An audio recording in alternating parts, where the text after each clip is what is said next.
The Scottish clans are incredibly well known the world over. Clan names, their crests, their tartans and their history are instantly recognised and immediately associated with Scotland, with Scottish history and with Scottish identity. Other countries right across the globe can only look on with envy at such an instantly recognisable brand. One of the great strengths of the Scottish diaspora is a record of past and present accomplishments that are dramatically out of proportion to their numbers in all of the countries that they have immigrated to.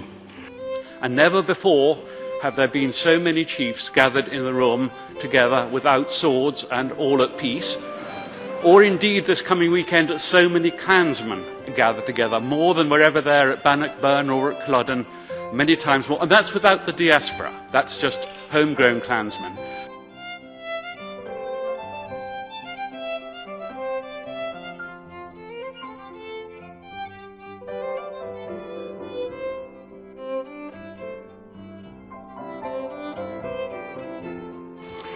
They foster new pride in the individual with his family name, which gives him an increase in his self-esteem as a result of his finding out that despite his humble circumstances, he is a member of an ancient and honorable family with the blood of heroes and greatness in his veins. And he's not as rootless as he thought. And there is some continuity in the chaos of the history of his family. They create a pool of educated, motivated individuals that are willing to volunteer countless hours of time and give money to support the clan or to hold office in the clan and accept the responsibility of helping to administrate it and increase its presence in the Scottish movement, and happy to further the clan and other societies and Scotland's interest in the world community. Something might make them interested in the first place. It might be a Braveheart movie, it might be something else that they've seen.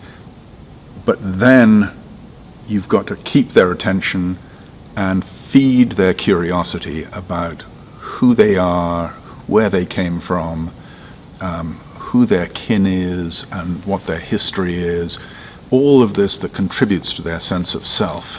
We can find who our famous names were and we can build a story around them, and I think that's very exciting. Why is it that of all the countries across Europe, including notably those settled by Celts, that once had clan systems, it is essentially Scotland where an identifiable structure still survives? It is because of an intense and enduring pride in name and family. It's very different from the kind of relationship that exists, I think, in some other parts of Europe where there was no natural kinship between the landlords and the peasants on the land.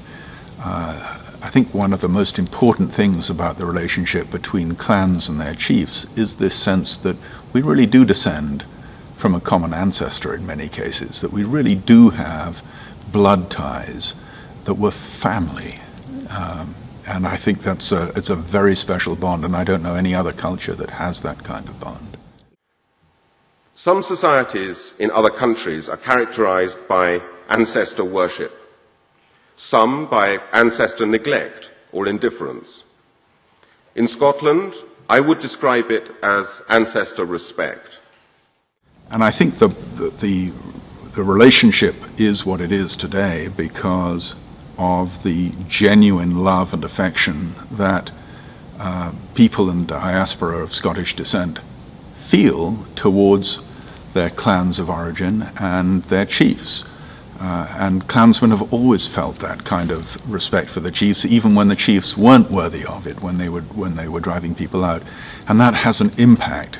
Clearly that has an impact on the chiefs who want to reciprocate that respect and that goodwill, and they do reciprocate. So the chiefs take every opportunity to come out to the major games here in the States and to make contact with their clans, and it's a wonderful symbiotic relationship at the end of the day.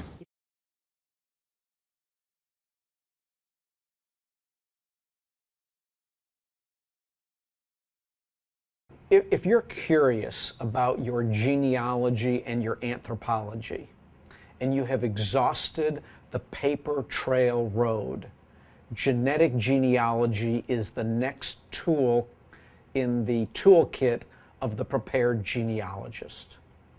The reason for this is that you have your history written into your cells. And only now, in 2008, are we starting to be able to read or to decode that mystery which is in all of us.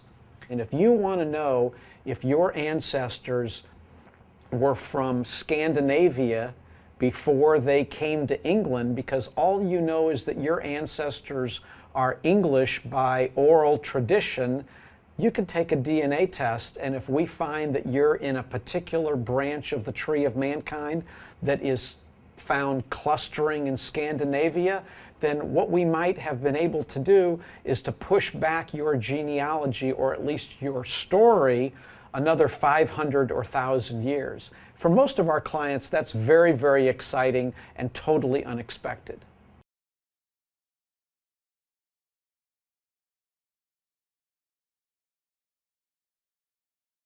It says R.D., Robert Douglas. Now, it is actually Robert Douglas's own autobiography and begins with this portrait. Yeah. You've seen this before. I saw it this morning. Autographical history of the life of Lieutenant General Robert Douglas. He wrote this himself. That's his handwriting. Wow. And it describes here, for example, how he came to be in Holland. Henry, Earl of Lanrig. had been some years abroad. As a warrior to raise a regiment of Scotchmen. And Henry Douglas asks his quite distant cousin, Robert Douglas, if he would come and help with the Marines. That's how he came to be in the Netherlands. But that's such a common thing to do in Scotland, is to go, we call it fighting for strangers, forward. The regiments were pulled together largely by a large landholder or a lord, or sometimes a clan chief. And of course that's how regiments were named. That's why you get Douglas's regiment. They're named for the colonel-in-chief, who is the landholder who's put all this together, and quite often has paid for it out of his own pocket as well. And he records all sorts of details of his life. And even better, at the end of this book, Douglas gives us a pedigree of his family. So there you have like 15 generations back to the second Earl of Douglas, Sir James, born in 1358. Someone else who's in the family tree here, it says this surname, Scott. And in fact, there are quite a lot of Scots who married into the family. And they are a very interesting family too. Well, let me show you this. Here is Robert Douglas. Yeah. Okay. And his mother is Elizabeth Scott. And at the top, you descend directly from Sir Michael Scott. Can you read that? The wizard, Scott of Balwearie. A wizard. The wizard? Lord of the Rings. Yeah. I see him with the Gandalf. Gandalf with the big pointed staff and so on. Yeah. This is a real person. This was a very, very educated man. He was famous as a scholar, an astrologer. He looked at the stars. He was a mathematician. He spoke, I don't know, dozens of languages. He went to Europe. He corresponded with the great men of the time. He's even mentioned by Dante in Magic and so on. And there are lots and lots of stories where I live about this guy. Oh, yeah? Such as he had battles with the devil. They had contests. They had fights, magical fights. And Michael Scott always wins, yeah? He read, in fact, he translated Aristotle. So therefore he understood about his system of medicine, his system of science. So, if you want to find out more about the wizard, but also the early Douglases, well, wouldn't it be interesting if we knew where they were buried? But they're not buried in the same place.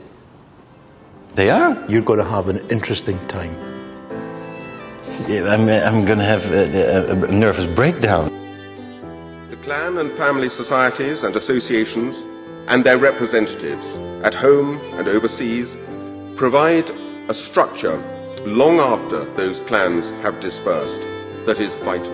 I think every clan can use help, even the strongest ones, and that's really the value of an organization like Cosca for me, because it can bring together the best ideas from all the different clans, a wonderful forum for everybody else to pick up the best ideas and the best practices. Each chief and head of family has their own style, their own ideas, and, if they are lucky, a society or association also with ideas and individual personalities, continuing to breathe life into this shared concept of kinship. There's a real value in making the weakest stronger. I love the idea of best practices being something that people in individual clans can look to and say, well, this has worked for a number of people. This is a really good way to communicate. This is a great way to enhance membership. We certainly work to preserve this country's heritage, conducting historical and genealogical research, helping restore ancient monuments, preserving family and national artifacts. When we dwell on the past, it is to learn lessons from it. We kept our tongue, we sang our songs, we called our kin by name. The grace of clan and memory is woven in our frame, and how lucky we are to have that.